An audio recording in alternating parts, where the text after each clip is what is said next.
नमस्कार दोस्तों, स्वागत है आपका हमारे YouTube चैनल स्पिरिचुअल उन्नति में। दोस्तों, मैं आपको प्यार भरा नमस्कार करता हूं। दोस्तों, मैं आपसे बोलता हूं कि आज के समय में हम अपना सबसे ज्यादा कीमती समय उल्टे सीधे वीडियो को देखने में और बिना मतलब की चीजों में बर्बाद कर देते हैं, लेकिन कोई 5 से 10 मिनट का समय निकालकर हमारे प्राचीन सनातन धर्म से जुड़ी जानकारी और भगवान के द्वारा दिए उपदेश को जानने के लिए नहीं निकालता, जिसका परिणाम ये होता है कि हम अपने जीवन में उलझकर रह जाते हैं और हमेशा परेशान रहते हैं।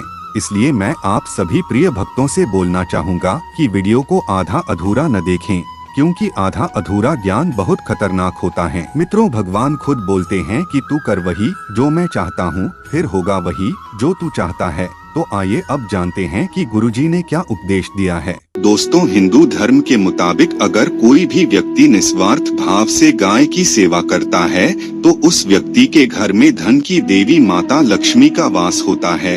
वैसे तो युगों युगों से ही गाय को कुछ न कुछ खिलाने की परंपरा चली आ रही है और सनातन धर्म में गाय को लक्ष्मी का स्वरूप माना जाता है। कहा जाता है कि अगर गाय की सेवा आप नियमित रूप से करते हैं तो इससे घर परिवार में सुख संपन्नता बनी रहती है। जिस घर में निस्वार्थ भाव से गाय की सेवा की जाती है उस घर में लक्ष्मी जी की कृपा सदैव बनी रहती है, और जिस घर में गाय की सेवा नहीं होती उस घर में अचानक ही किसी न किसी प्रकार की कोई विघ्न बाधाएं आती रहती है। वैसे तो जो लोग शहरों में रहते हैं, महानगरों में रहते हैं, वहाँ पर गाय पालना संभव नहीं होता है, लेकिन गाय को रोटी वहाँ पर अवश्य खिलाना चाहिए। कई बार गाय को कुछ खिलाते हैं तो उस समय भूल हो जाती है, जिसकी वजह से गाय माता प्रसन्न होने की बजाय नाराज हो जाती है। तो दोस्तों, ऐसे में आज के इस वीडियो में जानने का प्रयास करेंगे कि वह कौन कौन सी चीजें हैं जो गाय माता को खिलानी चाहिए और वह कौन कौन सी चीजें हैं जो गाय माता को नहीं खिलानी चाहिए। साथ ही यह भी जानने का प्रयास करेंगे कि गाय माता को क्या क्या खिलाने से क्या क्या लाभ होता है और रोटी खिलाने से लोग जल्दी अमीर क्यों बनते हैं, इसके बारे में भी चर्चा करेंगे। दोस्तों, अगर अभी तक आप लोगों ने हमारे चैनल को सब्सक्राइब नहीं किया है तो अभी सब्सक्राइब कर लीजिए, जिससे आपको समय समय पर इसी प्रकार सनातन धर्म से जुड़ी जानकारी प्राप्त होती रहे। दोस्तों, हिंदू धर्म के मुताबिक गाय के अंदर सभी 33 कोटि देवी देवताओं का निवास होता है। दोस्तों, सुबह की जो पहली रोटी बनती है, अगर आप गाय को खिलाते हैं तो इससे सभी देवी देवताओं का आशीर्वाद आपको प्राप्त होता है। आपको बता दें, गाय को गुरुदेव बृहस्पति के साथ जोड़ करके देखा जाता है, यानी कि गुरुदेव बृहस्पति गाय से संबंधित होते हैं। अगर आप गुरुवार के दिन एक चुटकी हल्दी डालकर के रोटी में गाय को खिलाते हैं तो इससे आपके नेगेटिव ग्रह शांत हो जाते हैं और गुरुदेव बृहस्पति का प्रभाव भी सकारात्मक रूप से मिलने लगता है।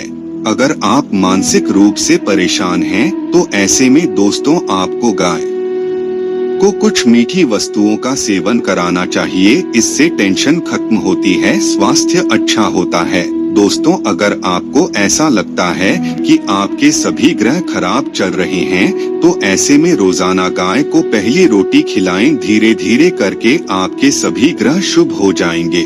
दोस्तों, कभी कभी जीवन में लंबे समय से कोई शुभ और मांगलिक कार्य नहीं हो पाता है। इसके पीछे राहु केतु शनि जैसे पापक ग्रह होते हैं।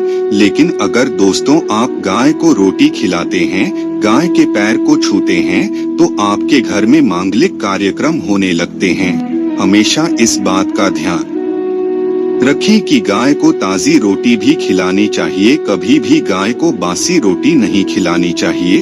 आपको बता दें, कुछ लोग ऐसे होते हैं जो एक दिन पहले की बनी हुई रोटी को दूसरे दिन सुबह सुबह गाय को खिला देते हैं।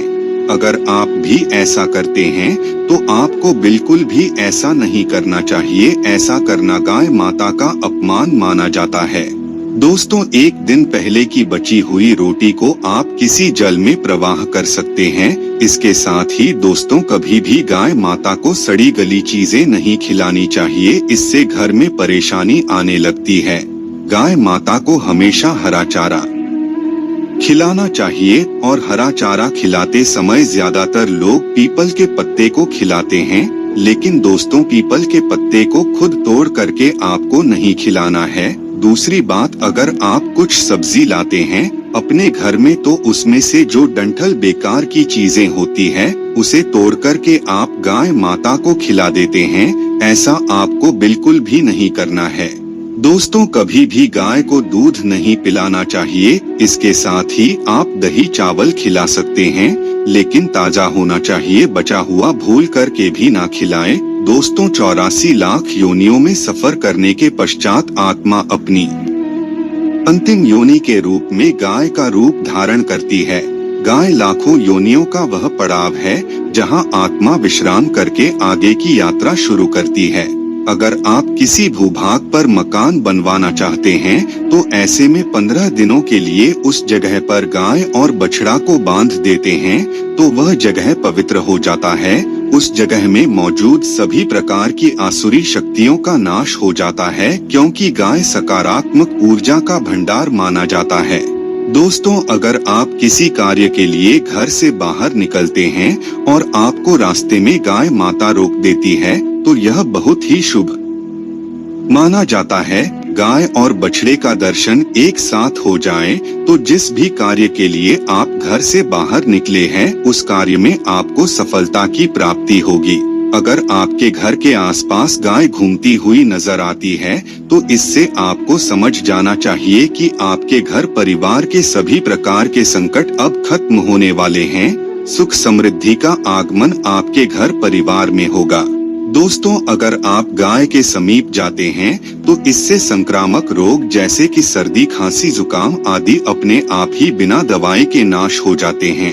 अगर गाय अचानक ही आपको पूंछ मार देती है तो यह बहुत ही शुभ संकेत माना जाता है। काली चितकबरी गाय का ऐसा करना और भी ज्यादा शुभ होता है। दोस्तों गाय के द्वारा प्राप्त दूध, दही, घी, मूत्र और गोबर इन सभी चीजों को मिलाकर के पंचगव्य का निर्माण किया जाता है। यह सभी चीजें रोग प्रतिरोधक क्षमता को बढ़ाने के साथ ही शरीर को निरोगी बनाने में अहम भूमिका निभाते हैं। दोस्तों गाय माता को रोटी देने से न केवल सुख समृद्धि की प्राप्ति होती है बल्कि घर में बरकत होने लगती है।